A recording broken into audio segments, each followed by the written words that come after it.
Il y a donc eu toute une tradition, qui est notamment venue d'Orient, de toute une littérature qu'on appelait les miroirs des princes. C'est-à-dire des livres qui avaient pour principal objectif d'expliquer aux princes comment se comporter, comment devenir juste, quoi faire, bien s'appuyer sur les textes religieux, bien les lire, bien prier, observer la justice, etc. L'idée, c'était d'éduquer le prince pour qu'il devienne une personne juste et qu'il exerce son pouvoir avec justice. L'un des premiers, en tout cas l'un des plus connus, était d'Ibn al-Ghazali, donc écrit au XIIe siècle. Mais ensuite, cette tradition est arrivée en Europe et on a eu tout un tas de miroirs des princes écrits en Europe.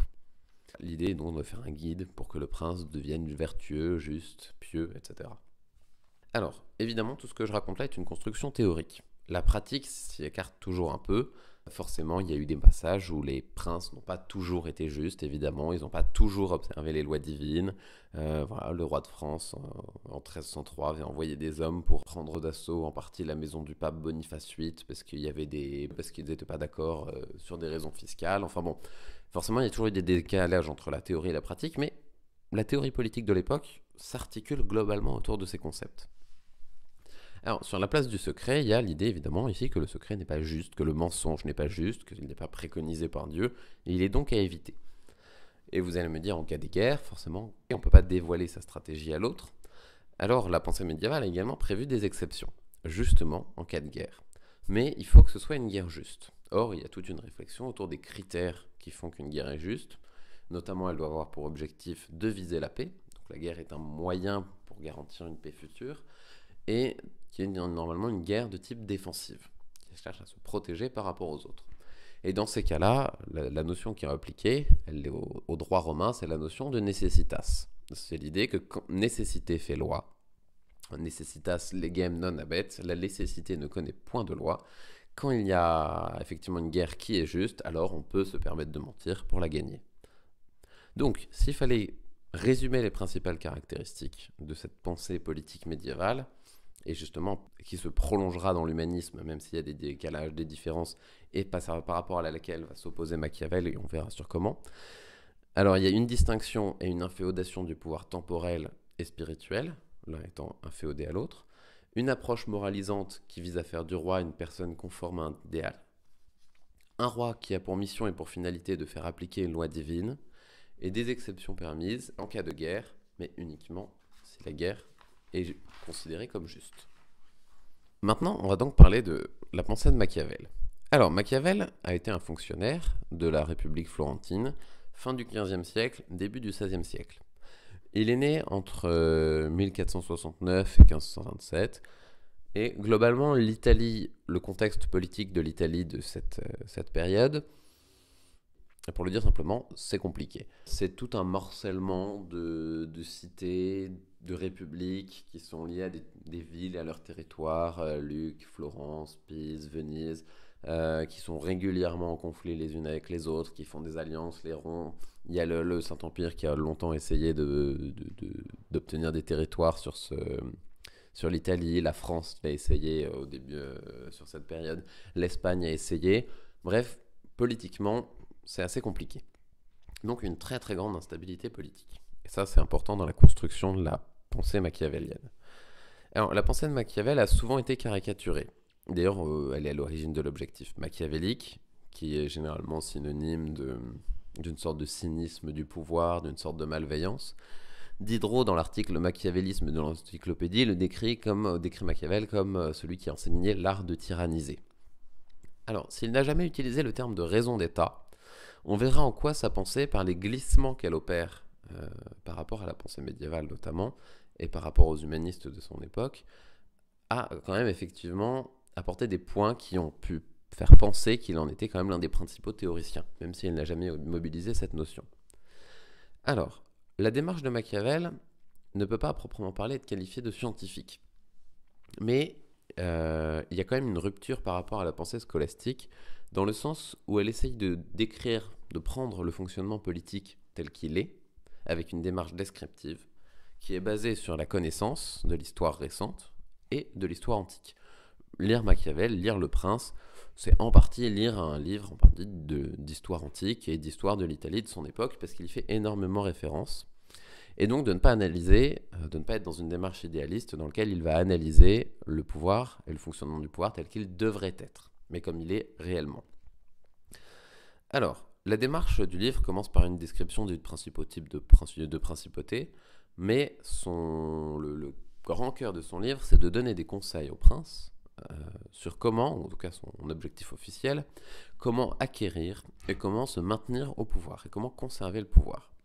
Donc là, on a bel et bien des conseils au prince, comme dans le miroir des princes, mais qui ne visent pas, cette fois, à correspondre à un idéal vertueux, mais qui visent une efficacité dans la stabilisation du pouvoir, l'acquérir et s'y maintenir.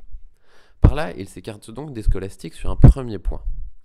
Et, autre point qui lui sera d'ailleurs justement énormément reproché et qui fait qu'on ne pouvait pas totalement, les autorités religieuses notamment, ne pouvaient pas cautionner Machiavel, il sort le politique de la tutelle religieuse.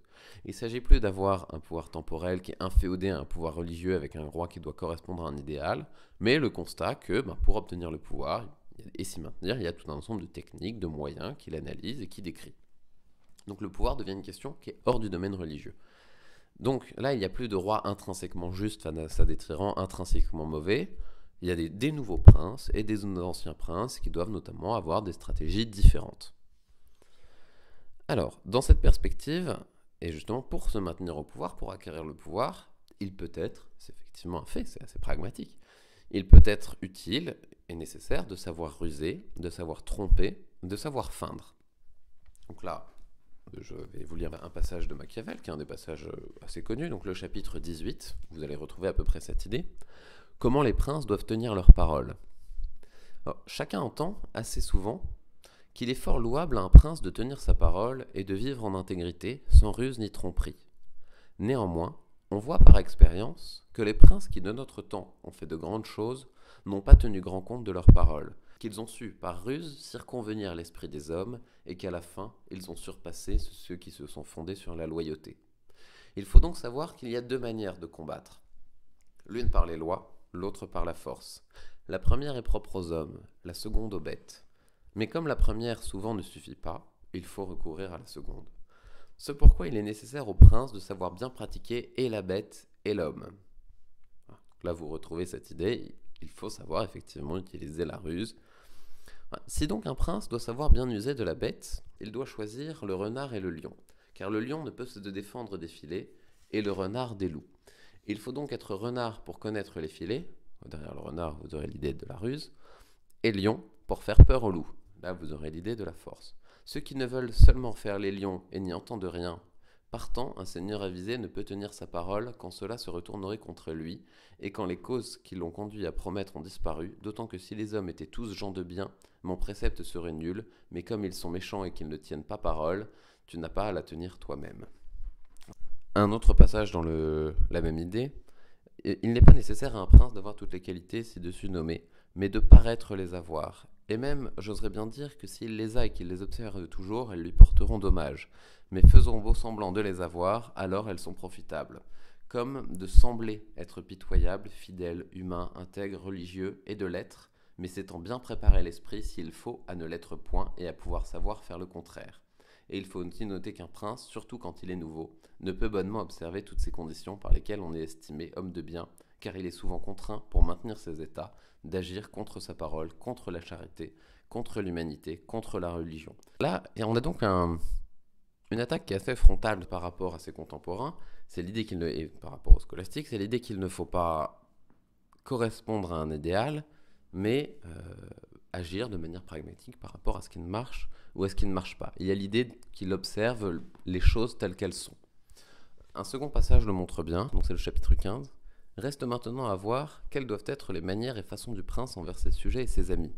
Et comme je sais bien que plusieurs autres ont écrit de la même matière, je crains, en écrivant moi-même, d'être considéré comme présomptueux si je m'éloigne, surtout en traitant cet article, de l'opinion des autres.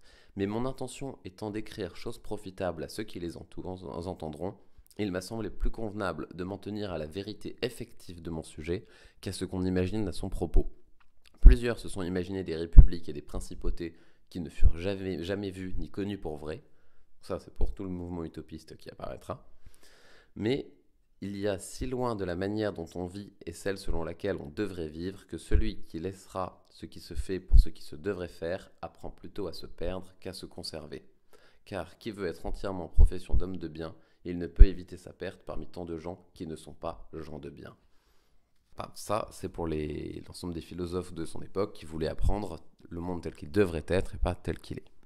Donc le prince doit utiliser des moyens pour garantir son succès. Donc l'éthique machiavélienne à proprement parler, elle se focalise effectivement essentiellement sur les moyens en vue des fins. Les moyens ne s'analysent qu'en fonction des fins qui en sont associées. Soit c'est un pur pragmatisme, et dans ce cas, les moyens sont à faire selon les fins, mais les fins peuvent être choisies par les personnes, et dans ce cas, ce n'est pas une philosophie immorale, en ce sens qu'elle préconise le mal, mais amorale, en ce sens qu'elle analyse ce qui est. Soit, et c'est une possibilité aussi, dans un contexte de grande instabilité politique, il considère que le pouvoir, la stabilité du pouvoir, sert le plus grand nombre, et que donner des moyens à des personnes, à des princes de se maintenir au pouvoir, même s'ils utilisent de la force, c'est servir le plus grand nombre, parce que du coup, c'est leur permettre de créer une stabilité politique qui servira à l'ensemble, même si tous les moyens ne sont pas justes, et même si tous les moyens ne sont pas forcément éthiques à proprement parler. Bon. Comme nous l'avons vu chez les scolastiques, il y avait une exception. Il était possible de déroger aux obligations conventionnelles du roi juste dans le cadre d'une guerre juste. Machiavel va reprendre cette idée, mais là il va opérer également à son niveau un glissement. L'idée, c'est que la guerre, qui chez les scolastiques devait être l'exception et viser la paix, deviendra ici la règle et deviendra dans un contexte d'une guerre permanente. Donc, il y a cette idée que la notion de necessitas, qui s'appliquait à la guerre en tant qu'état temporaire, s'appliquera maintenant en tout temps, puisque c'est une guerre permanente. En effet, les menaces sur les principautés, elles peuvent être extérieures, la guerre contre une puissance étrangère, ou intérieures, les révoltes et les complots. Et l'histoire de l'Italie, mais comme l'histoire en général et l'histoire antique qu'il connaissait très bien, montre que la guerre est un état structurel des sociétés, et que le prince ne doit pas viser la paix en temps de guerre, comme il était dit avant, mais préparer la guerre, même en temps de paix, parce que même quand la guerre n'est pas en fait, elle est toujours en possibilité à n'importe quel moment. Il y a donc des risques à la fois extérieurs et intérieurs, et d'ailleurs ce n'est pas pour rien que Machiavel est également l'auteur d'un livre qui s'appelle L'art de la guerre. Je le cite dans le texte, pareil, dans le chapitre 14, « Un prince ne doit avoir d'autre objet ni d'autre pensée, ni choisir aucun autre métier hors de la guerre. » De plus, sur cette dimension structurelle de la guerre est liée au fait qu'il a une vision assez pessimiste de l'humanité, et qu'il faut plutôt considérer les gens comme étant foncièrement mauvais, et donc potentiellement avides de pouvoir, et donc potentiellement susceptibles de comploter, d'essayer de renverser, de vouloir étendre des territoires, donc qui cause dans la nature humaine l'état de guerre permanent. Typiquement, je continue à le citer, quiconque veut fonder un état et lui donner des lois doit présupposer que les hommes sont méchants. Presupporre tutti gli uomini rei. L'idée qu'on puisse tromper pour gagner une guerre, ça globalement presque toujours existé.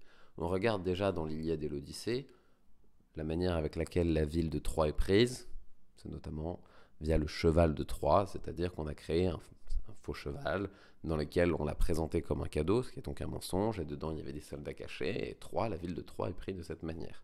Même si le récit, l'existence de la guerre de Troie peut être contestée, même si on ne sait pas si le cheval de Troie existait, ce qui est indéniable, c'est qu'il existait dans les épopées grecques, notamment l'Iliade, et donc les Grecs avaient déjà un exemple qui était quand même assez connu de cas dans lequel une tromperie permet de gagner une guerre. Quand j'ai élaboré ce cours, généralement l'ensemble des articles que j'ai vus parlaient tous à un moment d'une espèce d'exemple historique pour montrer une date un peu symbolique à partir de laquelle on parlait du secret. Mais à chaque fois, elle était assez différente. Par exemple, en 1563, Charles IX condamne la divulgation des choses concernant l'État.